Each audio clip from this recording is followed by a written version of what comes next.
So ayun guys, sarado na yung aking Nedishop na physical store. Grabe, tinaba ako nun. Naging alcoholic pa ako. Dun ko siya na-experience. Talagang walang structure yung buhay ko eh. Nag-snowball na siya ng isang malaking snowball na kapag hindi mo pa pinansin, sasagasaan ka na at baka yun na ikabagsak mo.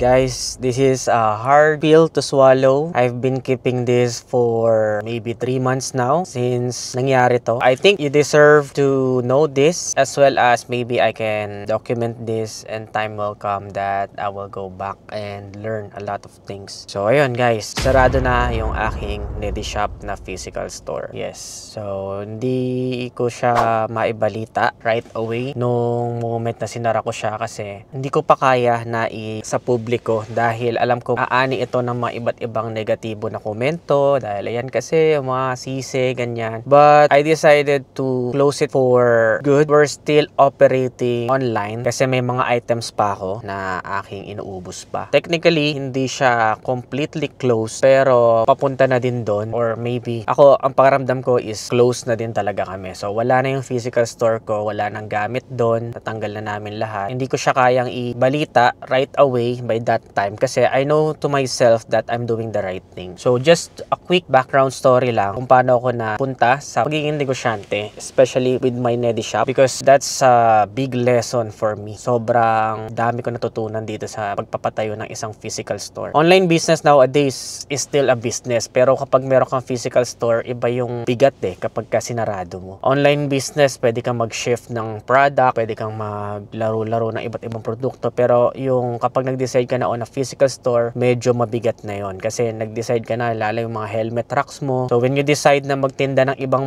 accessories or anything about motorcycle, nandun na yung helmet racks mo. So medyo matrabaho. Nag-open ako ng Nedishop kasi nakapag-build ako ng credibility on social media. Nakabuo tayo ng personal brand. Until the day I met some of my friends na negosyante. Tapos, I don't really have plans na magtayo ng physical na business to be honest. Kasi talagang ang main goal ko sa sarili ko with no plan B, when I quit my job way back 2019, sabi ko, ipopursue ko yung content creation. I will do my absolute best para magtagumpay dito. Pero, hindi ko naman siya para nakikita pa na sobrang yayaman ako dun sa pagko-content creation. Pero I know it could be life-changing. As long as napapalitan niya yung regular 9 to 5 job ko at napabayaran niya yung kung magkano kinikita ko at nalalagpasan pa, that's success to me way back then. Pero alam ko, I can go big to social media. Nung nag-umpisa na akong kumita, that's the time na lumawak na yung pag-iisip ko. Nangarap na ako ng malaki na I will make it big here in social media. So, sobrang passionate ako sa content creation. I want to go big talaga. Gusto kong makilala, gusto kong maging mainstream, gusto kong umasenso, gusto kong yumaman na ang gamit ko is the platform of social media. Because nowadays, diba, lahat na may smartphone. So, I think that's the best way for me to create my wealth. Pero, noong in-offer sa akin yung business, ayaw ko talaga. But, my friend told me na, tinitignan mo lang kasi yung ngayon, hindi mo tinitignan yung bukas. So, ako, bilang on my humble beginning stage of life, syempre, nakikinig ako dun sa mga tao na palagay ko ay mas may narating na or may napatunayan na. That's why I established my business with a physical store of Nedishop half-heartedly. Kasi, yun yung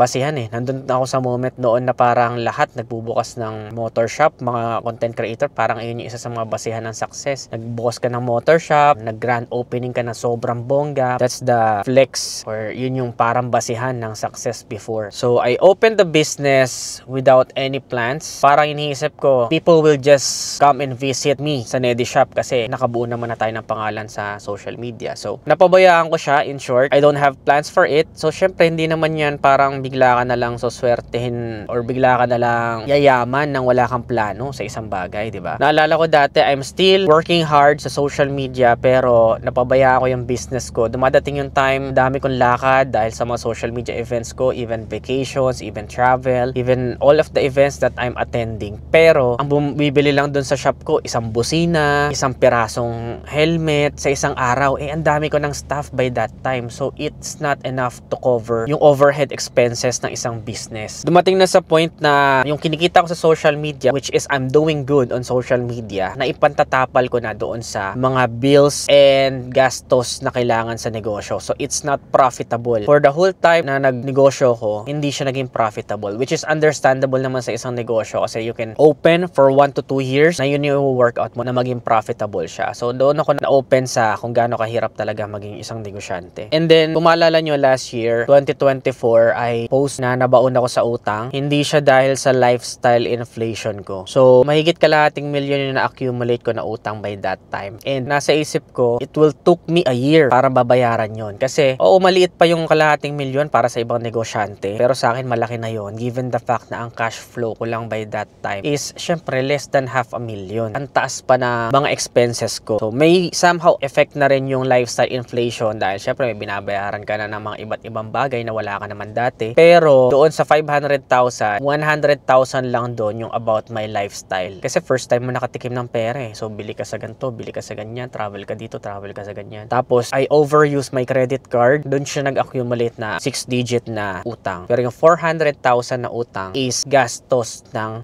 business. Dahil yung aking ibang items doon, kung tawagin ay terms. So you have 3 months to pay it. Napakalaking palugit nun. 3 months bago mo bayaran. So that's 90 days. Dahil yun sa credibility ko lang sa pagiging content creator. Pero nagtataka ako, bakit may bayarin na kami dun sa supplier pero wala nang laman yung shelves ko sa shop. Wala na siyang mga laman. Wala na akong mga products. So ibig sabihin, ang problem is naibenta mo na yung mga items pero yung pinagbentahan sapat lang para ipantapal doon sa mga pinang payroll mo, pinang bayad mo sa kuryente, sa mga taxes, sa rent, and everything. Napunta pala lahat doon yung aking mga pinagbentahan. Doon ako nabigla. Every time na partner ko may sinasabi niya yan sa akin, irritable ako. Hindi ko siya binibigyan ng pansin. Hindi ko siya binibigyan ng atensyon. Binabaliwala ako siya. Until dumating sa time na per month na dami na naniningil sa amin. And then when I add it up, nag-accumulate na nga siya ng total of around 500,000 na utang. Ganong kalaki. Parang binabaliwala mo yung problema, di mo siya pinapansin. Tapos pagtingin mo sa likod mo, nag-snowball na siya ng isang malaking snowball na kapag hindi mo pa pinansin, sa sagasaan ka na at baka yun na ikabagsak mo, di ba? So syempre, thank God dahil nagkaroon pa rin ako ng accountability at hindi ko siya tinakbuhan, bagkus nag-isip ako ng paraan na kailangan ko na itong harapin. So I decided, this was way back 2023, dun ko siya na-experience. Talagang walang structure yung buhay ko eh. Feeling ko kasi konting effort lang, kita ka na sa social media. So parang masyado ako nakampante na palaging ganun. Until napabayaan ko na lahat, pati health ko, grabe, tinaba ako nun. Naging alcoholic pa ako by that time at certain point dahil nakakuha ako ng bagong sasakyan. Parang feeling mo, bolen na bolen ka na, di ba? Inahatid ko si Lourdes, papunta sa kanila, and then magto 2 bottles of beers ako hanggang sa lumubo na ako. So wala talaga, pati health ko napabayaan ko by that time. Tapos inaabot kami ng umaga, nagko-computer lang kami kasi madami kong PC eh. Naglalaro kami ng counter, naglalaro kami hanggang umaga. Tapos kung wala namang akong bisita, hatid ko si Lourdes ng madaling araw, 2 bottles of beer, tapos maglalaro naman ako ng online games. Tapos kung ano oras na lang ako magising kinabukasan, syempre tanghali na. So I start my day after lunch. So ano na lang magagawa mo nun, konti na lang. Tapos parang feeling ko yung grind hustle culture, yun yung pinaka-effective way para maging successful ka, lalo dito sa Pilipinas. Usong-uso yan, nga pinagpupuyatan ko to, ganyan. Pero hindi pala ganun yun. So cut the story short, 2024, I decided to change my life. Naharapin lahat ng mga pinagkakautangan ko. I started to change myself. January 2, 2024, I started waking up at 4 a.m. journaling, reading books, drinking black coffee, doing intermittent fasting, and then I start my day by working out consistently. Sabi ko 2024 magbabayad ako ng utang. Sabi ko buong year kakayanin kong maklear tong kalahating milyon na to. Kasi magkano lang pumapasok sa akin na pera eh. So yung kalahating milyon na yun, matatagalan bago ko mabayaran. Pero sabi ko kapag ginalingan ko, 6 months tapos to. Ginalingan ko. Ganun yung ginawa kong lifestyle. Consistent, talagang iba yung drive ko kasi wala eh. Ang laki na ng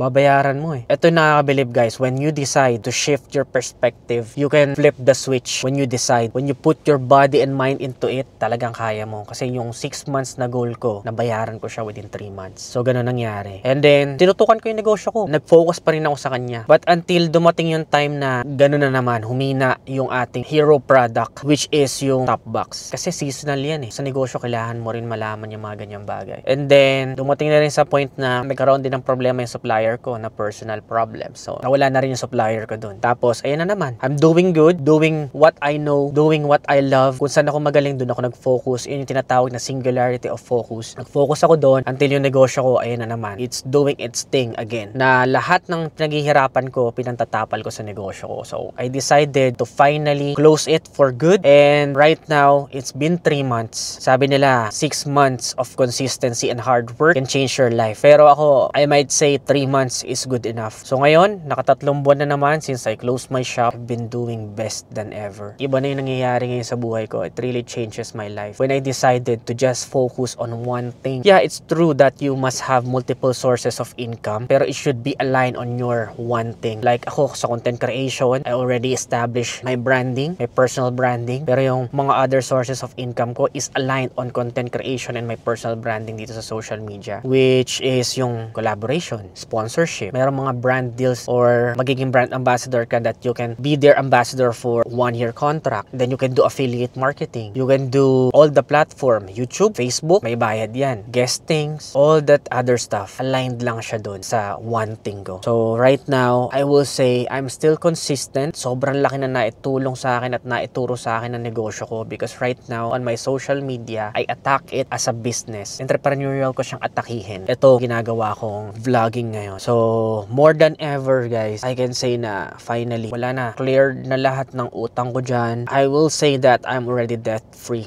Right now, I will say na worth it na binitawan ko yung isang bagay na nagturo sa akin na sobrang laki na lesson. Dami ko natutunan sa negosyo and also pinatibay niya ako. Pinatibay niya yung loob ko. Nagbago rin yung perspective ko about money. Naging abundant na din ako mag-isip. Na I also use money as a tool right now. So, ang dami na talaga na ituro sa akin. So, some of you are still sending me DMs na pag-visit daw sa Nedi shop ko. I still have some items left pero sobrang konti na lang. Gusto ko na lang siya ma-phase out and then I'll move on. Maybe I'll still keep it going as a business kung kaya pa niya mag-keep going. Basta online na lang yung operations niya because it helps me in some other ways kapag may negosyo ka dito sa Pilipinas, especially documentations whenever we go abroad. Mas madaling ma-approve sa mga bagay-bagay dahil may negosyo ka. You have all the permits. So maybe I'll just keep it open and alive. Pero ako sa loob-loob ko, I know that I'm no longer there. Hindi na siya yung asset ko. Wala na tayong physical business. So yun lang. But don't get me wrong guys. The reason why sinishare ko to, okay na sa akin ngayon kahit may mga negative comments na ikaw kasi ganyan, pinabayaan mo, hindi mo inalagaan, ganyan. Okay lang sa akin yun because right now, I wouldn't change a thing kahit na bumalik ako sa dati kasi matagal ko na sinasabi to kung wala tong physical business na to and I will just focus kung saan ako magaling. Mag-skyrocket talaga yung performance ng life ko in building wealth. Right now, I'm really doing good guys. A lot of things happened. Sobrang dami tinuro sa akin ng buhay nowadays. Right now, I'm just doing my thing. Focus lang ako sa sarili ko. Even my old friends, wala na rin sila sa buhay ko. So, I'm just me and my partner. And sobrang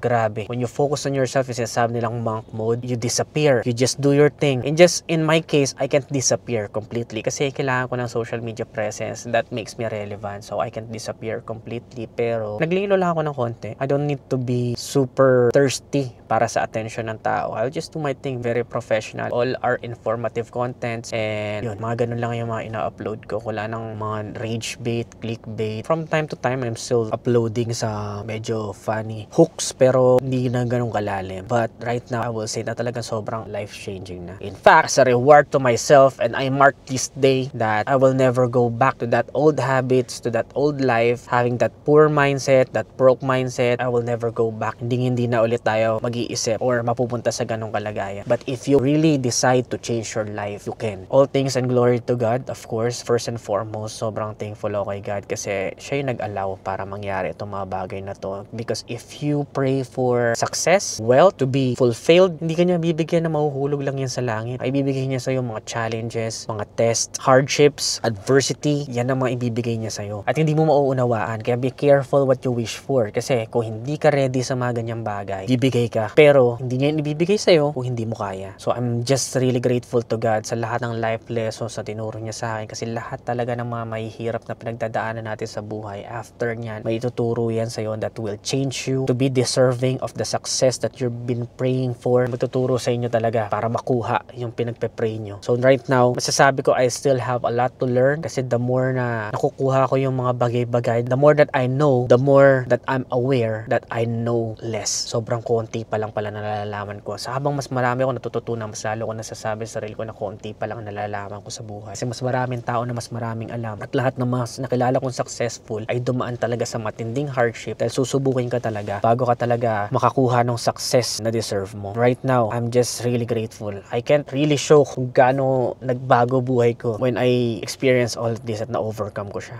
Kaya hindi ako nagpapabaya. Kapag nag-pray ka ng isang bagay, huwag ka magpapabaya. Hindi yung magpe-pray ka na sana magkaroon ako ng sports car, yung red. Tapos anting mo na lang na mahulog sa langit. Walang ganun. Kailangan kilusan mo siya. Diba? Show God na you are deserving, that you really want it. And when you receive yung mga blessings na babago ng buhay mo, huwag mong kakalimutan, huwag ka magbabago. Huwag mong kakalimutan na magpasalamat kay God at huwag ka magbabago. Para masabi mo na deserving ka talaga doon sa mga blessings na yun at para maipakita mo kay God na you really deserve it and you really want it and you're really grateful about it, ang kailangan mong gawin ay kilusan siya na parang day one pa din. Huwag kang magbabago kung paano yung drive mo noong kinukuha mo pa lang itong success na to. Ipakita mo na thankful ka sa opportunity na binigay niya para atakihin pa rin yung buhay the same way that you are nung may pinagdadaanan ka pa at sinusubukan mo palang baguhin yung buhay mo. Pag nagbago na, ganun pa rin. Consistency, napaka-importante niya. So right now, di ako nagpapabaya. I start my day by working out. I start my day by reading books. I start my day by meditating, journaling, praying to God. Ayun, guys. So right now, I'm living a fulfilled life. Am I happy? I think happiness is just a choice. You can just choose to be happy right away. Kahit may pinagdadaanan ka, is just a choice. Pero ang mas malalim is I am fulfilled. As a man, I am fulfilled. Natutulog ako ng pagod sa gabi and that's a blessing. Hindi na ako nagpupuyat. Hindi na ako nagko-computer games. Hindi na ako nagmo-mobile games. I'm not saying na masama yung mga bagay na yon. You can still do that, guys. You can still do that. Basta make sure na hindi nyo mapapabayaan yung most important thing that you have to do every single day. Always eat the frog first thing in the morning. Yun yung unang-una nyong gagawin. Eat the frog. So kung ano yung pinakamahirap na task nyo, yun agad yung tapusin ninyo para the rest of the day feels easy. I'm really changed man. Completely different person, guys. Sobrang structured na ng buhay ko ngayon. And I also have some investments. I also have some things na I'm building and I'm making sure to do right this time because I don't want to go back sa ganung scenario. Right? With that being said, sana may natutunan kayo and masyado na mahaba tong video but I'm sure it will be worth it. This video is not for everybody. Ang pinaka para lang sa lahat ng nedisales ko is ibalita na sarado na ang Nedishop pero yung mga iba pang mga life lessons dito is not for everybody. Pero alam ko merong iba dito nakakausapin ng message na to at pag napanood mo to, this is not accidental na napanood mo to. So I hope I added some value in your life. So if you're in the same situation na parang lubog na lubog ka na, you feel that you're in the rock bottom, always remember this. Do the next right thing. Ano lang yung alam mong tama, ano lang yung alam mong gawin pagsimula ka doon. Okay? Be patient, be persistent, at kahit na sunod-sunod pa yung mga challenges na yan, huwag mong susukuan. Decide to change your life. Labanan mo kasi pagsubok lang yan. So, as a present, I will buy something today. And I think na mas magandang i-document ko na lang siya on a separate vlog. So, I hope may natutunan kayo, netizens. Hindi ko lang mailabas yung buong feeling ko, but at least nagawan ko siya ng video so I can have something to look back. And YouTube is one of the platform that I think I can say it all. Na I can explain myself, I can tell the full story. Dahil kapag ka nag-Facebook tayo, wala nang attention span ng tao sa Facebook. If it's more than 1 minute and 30 seconds, wala na yan. Ayaw na nila yan. Sobrang ikli na lang ng attention span ng tao. Sa mga Reels, sa mga TikTok. TikTok medyo okay pa, pero ayun lang. Guys, may natutunan kayo or I added value kahit papano, and also sana may natutunan kayo dun sa experience ko. Again, this is Adriano. Always keep it cool, try safe always.